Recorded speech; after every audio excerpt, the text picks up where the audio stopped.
Peut-on aimer inconditionnellement quelqu'un dont le trouble de la personnalité brise tout sur son passage? Aujourd'hui, nous découvrons comment le regard de Dieu offre à la fois une guérison pour celui qui souffre et une protection nécessaire pour celle qui l'accompagne.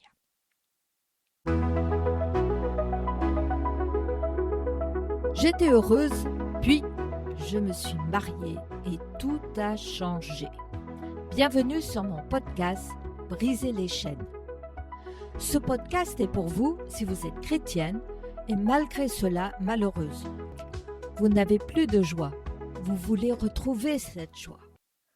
Peut-être que tu viens d'apprendre qu'une personne très proche a reçu un diagnostic de bipolarité, de paranoïa, de TOC ou autre. Tu as peur de l'avenir et tu te demandes, y a-t-il encore un espoir? Es-tu coincé dans ces circonstances pour le restant de ta vie? Comment trouver la joie dans tout ça? Dieu t'a-t-il abandonné? Comment concilier la souffrance bien réelle de l'autre, souvent issue de blessures profondes, et ta réalité d'épuisement, de sentiments d'emprisonnement et de peur? Dans cet épisode, nous allons découvrir ensemble comment Dieu regarde celui qui souffre d'un trouble avec une compassion qui n'exclut pas la vérité. Deuxièmement, pourquoi la foi n'est pas incompatible avec la thérapie. Et troisièmement, quel est ton rôle à toi? Comment aimer sans te perdre? Et comment poser des limites qui honorent le temple du Saint-Esprit que tu es? Avant toute chose, nous devons comprendre comment Dieu voit cette personne. La personne souffrant du trouble. Premièrement, son identité, au-delà du trouble. Quand nous avons affaire à quelqu'un qui a un trouble de la personnalité, qu'il soit diagnostiqué ou non, nous avons tendance à ne plus voir que cela. La personne devient le narcissique, la borderline ou le bipolaire.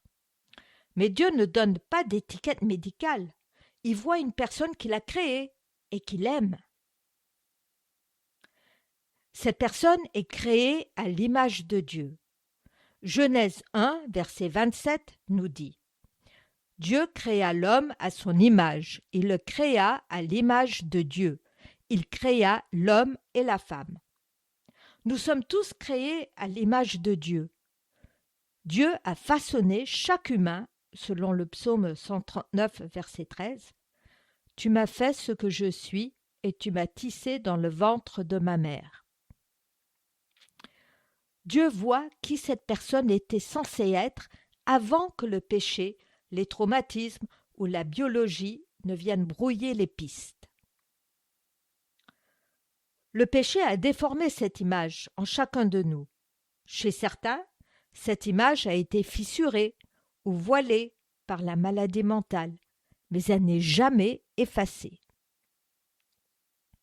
Dieu a de la compassion pour la prison intérieure. Dieu voit les actes de cette personne, mais il voit aussi leurs racines. Il voit l'enfant terrifié qui se cache derrière l'adulte colérique. Il voit le vide immense qui pousse l'autre à manipuler pour exister. Alors nous avons des exemples dans la Bible. L'exemple d'Élie dans 1 Roi 19. Élie tombe dans une dépression profonde après une grande victoire. Dans sa paranoïa, il se croit le seul fidèle et nourrit des idées noires. Dieu s'occupe d'abord de ses besoins physiques, en lui donnant de l'eau et de la nourriture, ainsi que du sommeil. Puis, il s'occupe de son âme, en lui parlant dans un murmure doux et léger. L'exemple de la femme samaritaine, dans Jean 4. Elle multiplie les relations. 5 maris et l'homme avec qui elle vit n'est pas son mari. On peut voir une instabilité relationnelle et une quête identitaire. Jésus ne la condamne pas. Il met le doigt sur sa soif intérieure et répond à son besoin spirituel profond. L'exemple de Pierre dans les évangiles.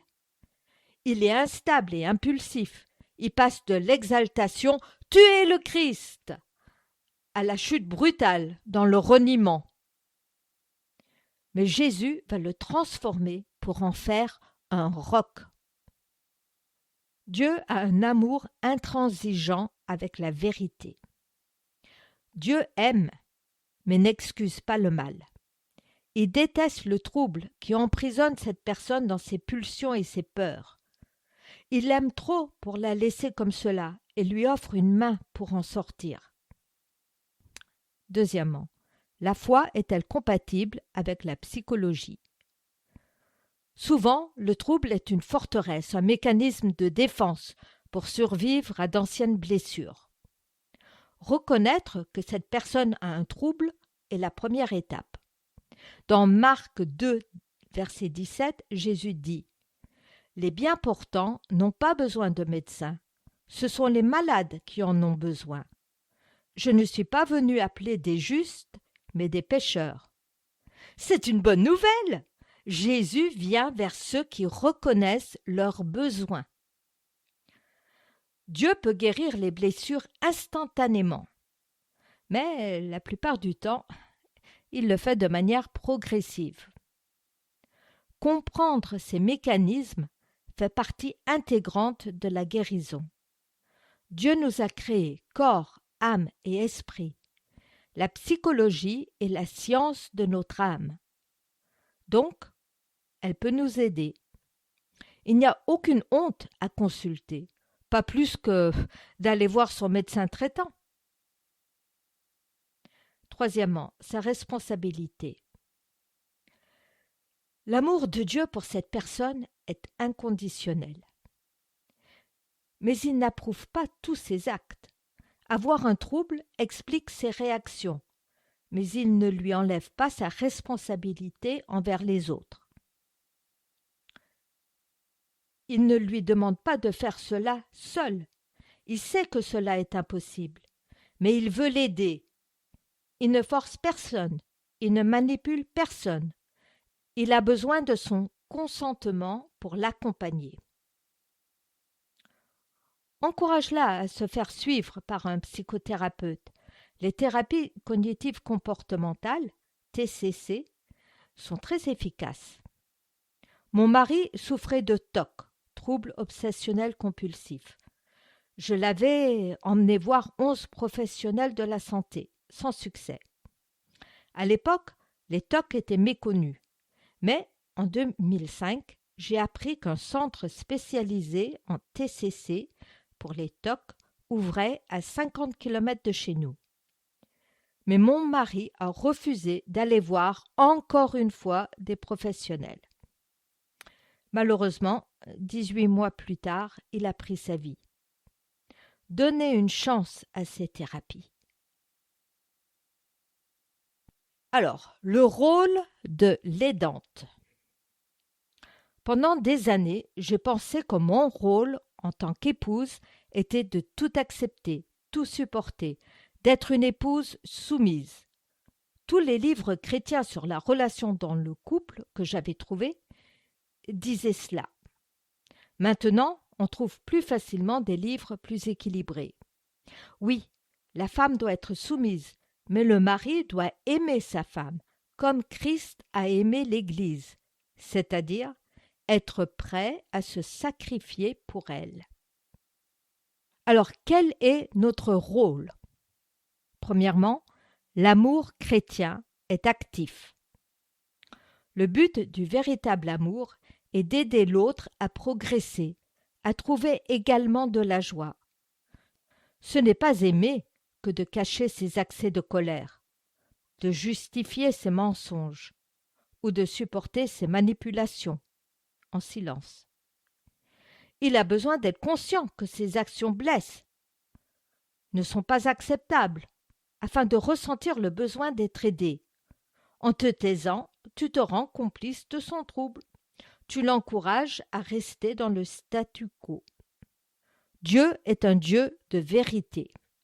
Aimer quelqu'un comme Dieu l'aime, c'est désirer qu'il marche dans la lumière.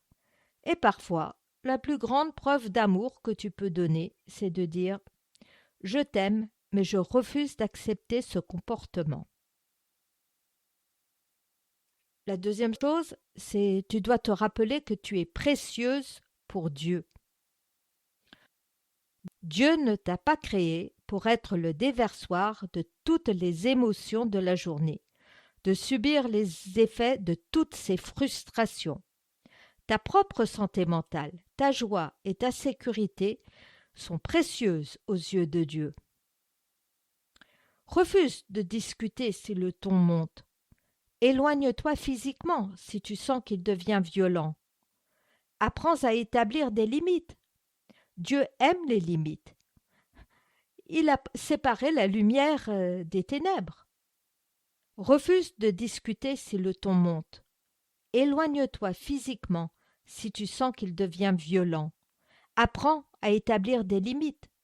Dieu aime les limites. Lui-même, il a séparé la lumière des ténèbres. Parfois, nous prenons le rôle de sauveur. En étant assez patiente, en ayant beaucoup d'empathie, nous espérons que cela aidera l'autre à guérir.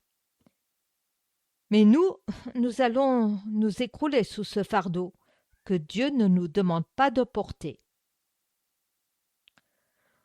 Notre rôle en tant que chrétienne est d'intercéder pour la personne souffrant de troubles, de poser des limites, de l'encourager à chercher de l'aide, d'être un accompagnant dans le processus de guérison. Le rôle de Dieu est de travailler dans son cœur, de le transformer. Ézéchiel 36, verset 26 dit « Je vous donnerai un cœur nouveau et je mettrai en vous un esprit nouveau. J'enlèverai de votre être votre cœur dur comme la pierre et je vous donnerai un cœur de chair. » En lâchant prise sur le résultat, tu permets à l'autre de se retrouver seul face à ses responsabilités et face à Dieu. Parfois, il faut que l'autre ressente le poids de ses actes pour qu'il ait enfin envie de chercher de l'aide auprès de professionnels et du Seigneur. Très important. Si tu es en danger, si tu reçois des coups, ne reste pas là. Mets-toi en sécurité chez des amis et appelle le 3919. C'est le numéro de Violence Femmes Info. C'est un numéro d'écoute national. Si besoin, ils pourront t'indiquer les démarches à suivre ou te diriger vers les bonnes personnes. Tu n'as pas besoin d'avoir honte. Tu n'es pas coupable. Si tu as besoin de parler, mais que tu n'oses pas encore te confier à ton entourage, laisse-moi un message sur anna@cultiverlajoieendieu.com. Je te recontacterai en toute discrétion. À la semaine prochaine!